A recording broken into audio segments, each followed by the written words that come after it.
आवाज सुनता हर किसी की, ना ही भूला कोई वो, सबसे पहले याद उसकी फिर सभी दुनिया की हो। नमस्कार, जय हिंद, जय भारत दोस्तों। स्वागत है आप सबका एक बार फिर से आपके अपने चैनल स्काई स्पीक्स पर। तो आज हम बात करने वाले हैं तुला राशि और तुला लग्न दोनों की। दोनों के लिए अप्रैल 2023 कैसा रहेगा। आपकी सेहत, आपका स्वास्थ्य, नौकरी, कारोबार, आपकी आर्थिक स्थिति, संतान, परिवार, शिक्षा और किस ग्रह की दशा अंतर्दशा आपके लिए क्या फल देने वाली है। वीडियो के प्रथम हिस्से में हम राशि पर बात करेंगे, यानी आपकी चंद्र राशि पर, और वीडियो के दूसरे हिस्से में हम लगन से बात करेंगे, दशा अंतर्दशा की बात करेंगे, नक्षत्रों की बात करेंगे। इस महीने आपके लिए कौन कौन सी लकी डेट्स हैं, इस महीने का सक्सेस मंत्र क्या है, और इस महीने का शुभ नाम अक्षर कौन सा है आपके लिए, यानी कौन सा ऐसा व्यक्ति है जो आपके लिए लकी साबित हो सकता है। तो कहीं भी जाइएगा मत दोस्तों, आज का वीडियो बहुत ही खास, बहुत ही दिलचस्प होने वाला है। और यदि आपने अब तक हमारे चैनल को सब्सक्राइब नहीं किया दोस्तों, कृपया चैनल को सब्सक्राइब कर लीजिए, ताकि जब भी हम कोई नया वीडियो अपलोड करें तो आप तक पहुंचे सबसे पहले। इसके अलावा पर्सनल कंसल्टेशन के लिए स्क्रीन पर दिए गए नंबर पर आप ऑफिस टाइमिंग में संपर्क कर सकते हैं, शुल्क लागू रहेंगे। तो ये महीना तुला राशि, तुला लगन वालों के लिए साधारण रहेगा, न्यूट्रल रहेगा, ना बहुत ज्यादा अच्छा ना बहुत ज्यादा बुरा, क्योंकि ग्रहों की चाल कुछ ऐसी है। तो चलिए सबसे पहले ग्रहों की चाल जान लें। केतु आपके इस समय तुला राशि में, यानी चंद्रमा के ऊपर से आपकी राशि में से गोचर कर रहे हैं। शनि आपके पंचम भाव में है, कुंभ राशि में, अपनी राशि में। बृहस्पति सूर्य आपके छठे भाव में है, मीन राशि में है। और बुध, शुक्र और राहु आपके सप्तम भाव में है। सूर्य 14 अप्रैल को और बृहस्पति 22 अप्रैल को सप्तम भाव में बुध और राहु के साथ युति योग बनाएंगे। शुक्र भी 6 अप्रैल को अष्टम भाव में चले जाएंगे, अपनी राशि वृषभ राशि में। मंगल आपके भाग्य भाव में, मिथुन राशि में। तो सबसे पहले सेहत और स्वास्थ्य पर चर्चा कर ले। केतु आपकी चंद्र राशि के ऊपर से गोचर कर रहे हैं, यानी इस समय चंद्रमा के ऊपर केतु चल रहे हैं, और राशिपति शुक्र आपके चले जाएंगे 6 अप्रैल को अष्टम भाव में, अपनी राशि में, और सूर्य भी छठे भाव में। हालांकि शुक्र अपनी राशि में जाने वाले हैं, लेकिन अष्टम भाव में, अष्टम भाव जो है ये दुखदाई भाव माना गया है। तो शुक्र भले ही अपनी राशि में हो, लेकिन शारीरिक क्षमता जो है वो पूरी नहीं होगी। शरीर में आपके एनर्जी लेवल कम रहेगा, निस्तेजता रहेगी, शरीर निस्तेज रहेगा, मतलब एक तरह से बुझा बुझा सा रहेगा मन। और वहीं केतु आपके जैसा काफी लंबे अरसे से तुला राशि में चल रहे हैं, चंद्रमा के ऊपर से गोचर कर रहे हैं। तो केतु भी कहीं ना कहीं सेहत और स्वास्थ्य पर प्रतिकूल प्रभाव डालते हैं, खास करके चोट, दुर्घटना, सर्जरी आदि के योग बनाते हैं। तो ये महीना क्योंकि शुक्र अष्टम भाव में जाने वाले हैं 6 अप्रैल से, तो शारीरिक क्षमता पहले से थोड़ी कम रहेगी। तो इसलिए सेहत का ध्यान रखें, खान पान का ध्यान रखें। जहां तक आपकी बिजनेस और इनकम की बात है, तो बिजनेस हाउस यानी कर्म क्षेत्र पर बृहस्पति की उच्च दृष्टि रहेगी 22 अप्रैल तक। और यही नहीं, बृहस्पति धन भाव को भी देख रहे हैं। तो कर्म स्थान पर, कर्म भाव पर बृहस्पति की उच्च दृष्टि से कारोबार फिर भी ठीक ठाक चलता रहेगा। और गुरु की धन स्थान पर दृष्टि आई चलाई चलती रहेगी।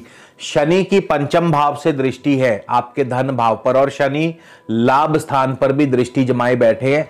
तो पैसे का लेन देन सावधानी से करिएगा। पैसा आपका जो है वो आएगा जरूर, लेकिन काफी धीमी गति से आएगा। या ये हो सकता है कि लोग आपको पैसा देने में थोड़ी आनाकानी करें या डिले करें, वो शनि की वजह से डिले होगा। लेकिन गुरु कहीं ना कहीं से आपकी आमदनी का मार्ग जो है बनाए रखेंगे, आमदनी चलती रहेगी और कामकाज ठीक ठाक चलता रहेगा। शिक्षा के क्षेत्र में, शिक्षा के लिए बात करें तो शनि पंचम भाव में मौजूद है। पंचम भाव, हालांकि शनि अपनी राशि में, लेकिन शनि बहुत ज्यादा धीमी गति से चलने वाले ग्रह हैं, तो चीजों को काफी डिले कर देते हैं, लंबे अंतराल के बाद जाकर के अपना रिजल्ट देते हैं। तो पढ़ाई में भी आपका मन जो है वो थोड़ा सा बुझा बुझा रहेगा, मन उतना नहीं लग पाएगा। हाँ, जो लोग पीएचडी वगैरह कर रहे हैं उनके लिए फिर भी ठीक रहेगा, लेकिन जो लोग छोटी क्लासेस में हैं, जैसे 12th से नीचे वाली क्लासेस में, तो उनके लिए जो है पढ़ाई में उतना बढ़िया से प्रदर्शन नहीं रह पाएगा, पढ़ाई में मन जो है वो थोड़ा सा कम लगेगा।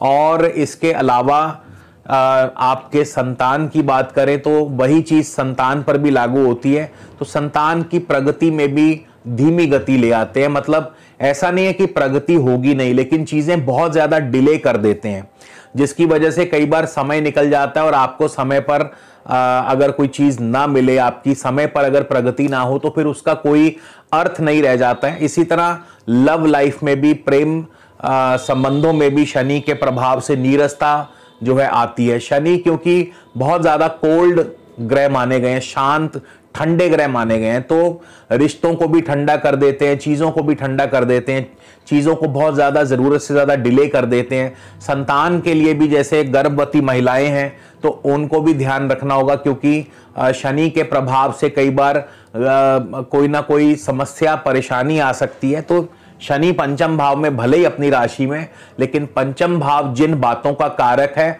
वहां शनि उपयोगी नहीं पाए जाते हैं। हाँ, अगर आप कोई बहुत लंबी पढ़ाई कर रहे हैं, पीएचडी लेवल की शिक्षा दीक्षा ग्रहण कर रहे हैं, तो वहां शनि जरूर आपको साथ दे सकते हैं। इसके बाद आपके पारिवारिक जीवन की बात करें तो आपके कुटुंब भाव पर शनि की दृष्टि है, हालांकि गुरु की भी दृष्टि है, और सप्तम भाव में राहु विराजमान है। अब राहु सप्तम भाव में जो है ये आपके लिए पारिवारिक जीवन के लिए बहुत बढ़िया नहीं है। पारिवारिक जीवन में कहीं ना कहीं दिक्कत पैदा करते हैं, आपस में तनाव पैदा करते हैं। सूर्य भी 14 अप्रैल को आपके सप्तम भाव में पधारने वाले हैं और बृहस्पति भी 22 अप्रैल को आने वाले हैं। तो यहां पे 4-4 ग्रहों का युति योग बनेगा। सूर्य, राहु, बृहस्पति और बुध जो हैं 4-4 ग्रह सप्तम भाव में होंगे। तो ऐसे में शत्रु और मित्रों के प्रभाव से भी कई बार चीजें बनने की बजाय बिगड़ जाती है। तो सप्तम भाव क्योंकि आपके दाम्पत्य का है, तो कहीं ना कहीं आपके तालमेल की कमी, पार्टनर के साथ अनबन, बिजनेस पार्टनर, लाइफ पार्टनर के साथ अनबन। बट हाँ, एक चीज अच्छी ये भी है कि यहां पर आपको नए नए प्रोजेक्ट्स, नए नए ऑर्डर्स मिल सकते हैं, क्योंकि सप्तम भाव व्यापार का भी माना गया है। तो व्यापारिक गतिविधियां अवश्य थोड़ी सी तेज होंगी और उसमें जरूर आपको नए ऑर्डर्स, नए प्रोजेक्ट्स आपको मिल सकते हैं। इसके बाद भाग्य की बात करें तो भाग्य स्थान में आपके मंगल है।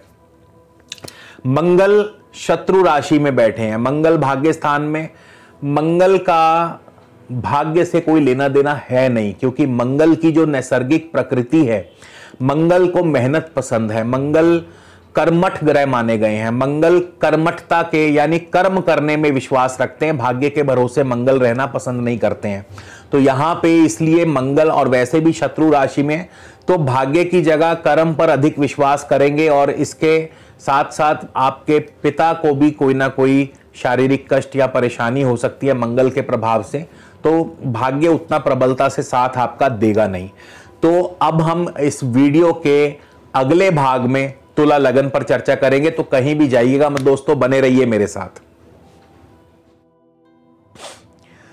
तो चलिए दोस्तों, शुरुआत करते हैं तुला लगन की। और लगन की बात होगी तो जाहिर है दशा अंतरदशा की बात होगी, नक्षत्रों की बात होगी।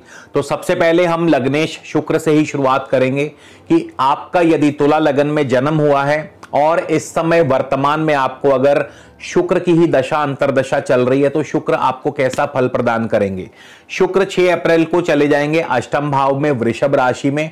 लेकिन शुक्र अष्टम भाव में होने के बावजूद भी आपको उत्तम फल प्रदान करने वाले हैं, क्योंकि शुक्र 3 अप्रैल को कृतिका यानी सूर्य के नक्षत्र में होंगे। और सूर्य आपके लाभेश हैं, यानी हर प्रकार से धन लाभ होगा, आपके कार्यों में आपको सफलता मिलती है, कारोबार की वृद्धि होगी, बड़े भाई बंधुओं, बड़े अफसरों, मित्रों के सहयोग से आपके सभी कार्यों में आपको सफलता मिलती रहेगी। यानी सूर्य के नक्षत्र में शुक्र बहुत ही शुभ फल प्रदान करेंगे। 14 अप्रैल को शुक्र चले जाएंगे रोहिणी नक्षत्र में, जो कि चंद्रमा का नक्षत्र है, और चंद्रमा आपके दशम भाव के स्वामी हैं।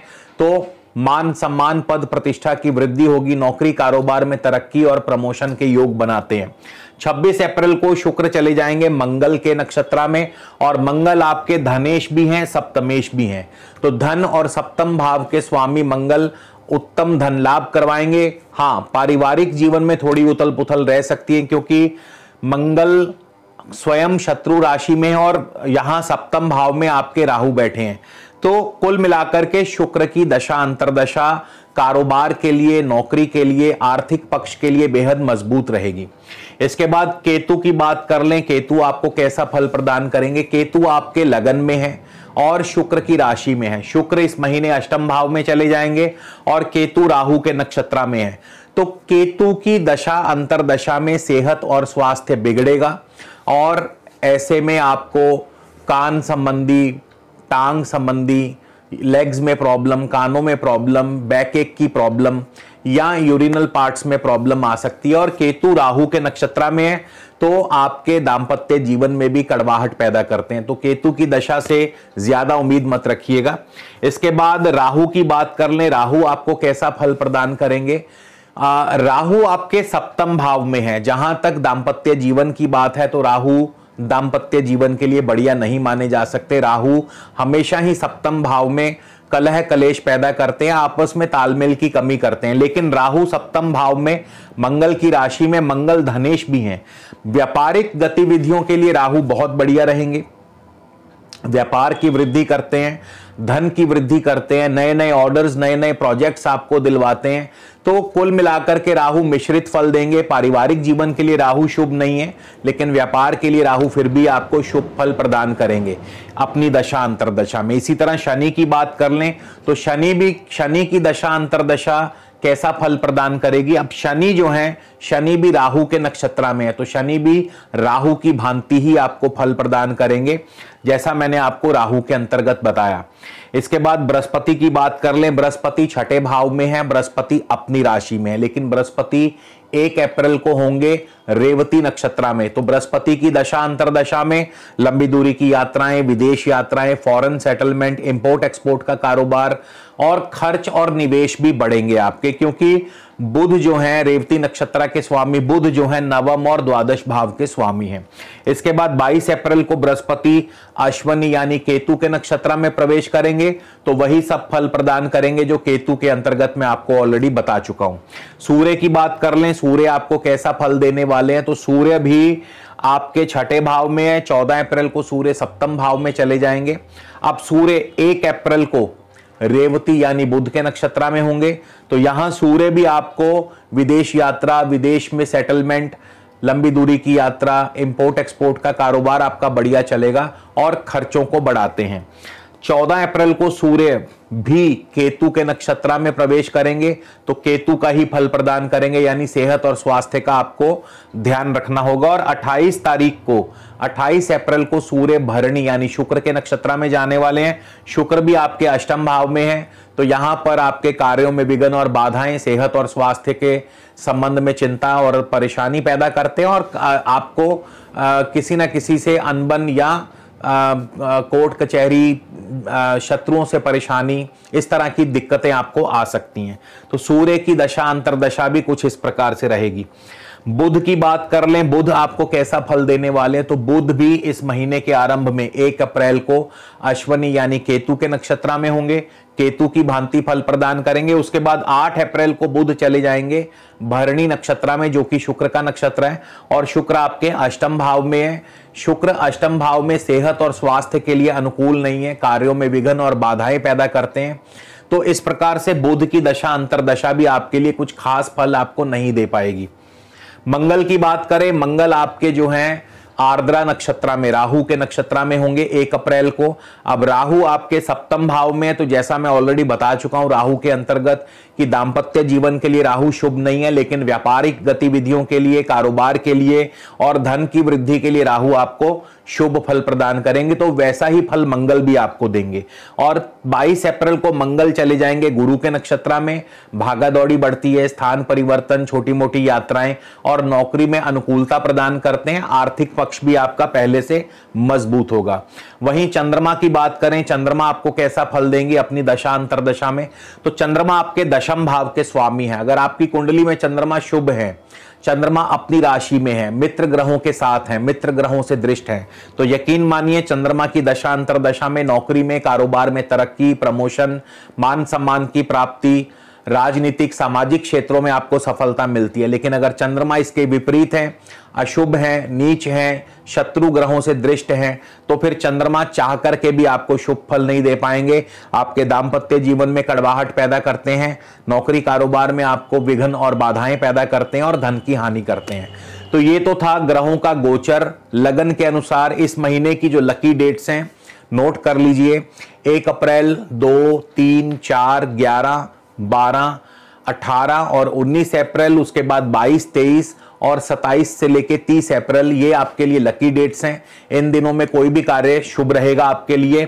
इस महीने का सक्सेस मंत्रा गौ सेवा। शुक्र अष्टम भाव में जाने वाले अपनी राशि में, और शुक्र अष्टम भाव में बहुत ज्यादा शुभ नहीं माने जाते हैं, हालांकि अपनी राशि में, लेकिन फिर भी अष्टम भाव सबसे खराब स्थान माना गया है। तो ऐसे में गौ सेवा करते रहने से शुक्र के प्रभाव जो हैं, अशुभ प्रभाव भी आपको नहीं प्राप्त होंगे, यानी शुक्र शुभ फल देंगे। और इस महीने बाय बाय से होगी कमाई। जी हां, बिल्कुल सही सुना आपने, बाय बाय, यानी आपके लिए जो लकी अल्फाबेट्स हैं, जो लकी अक्षर हैं आपके लिए, वो है bye, BYE, bye, bye bye, यानी बी अक्षर, वाई अक्षर और ई अक्षर के जातक आपके लिए शुभ रहेंगे। आपको इनसे अच्छी